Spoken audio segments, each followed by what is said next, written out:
Mary Ellen Hall does not like birthdays anymore. On December the 29th, my mom's 98th birthday, I was told I had uterine cancer.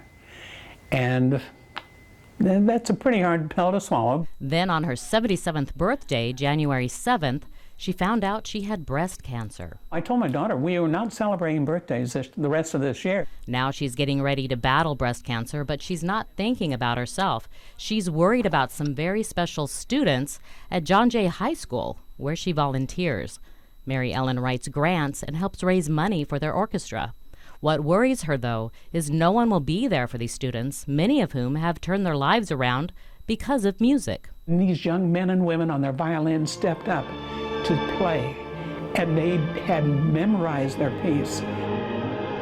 And it was the most awe-inspiring, beautiful thing I'd ever seen in my life. It's hard for me to cry, but I cried when they did that because they have so much dignity and pride in what they do.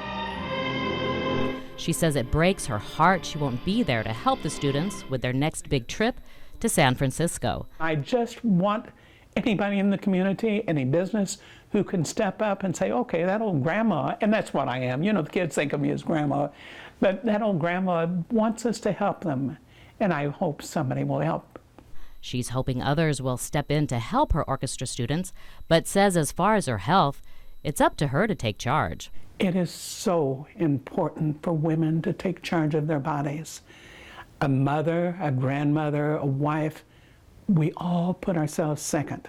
And that's what I've done all my life. I think every woman does. Mary Ellen is taking care of her health to make sure she's there for her family and her special orchestra students. April Young, News 4, San Antonio.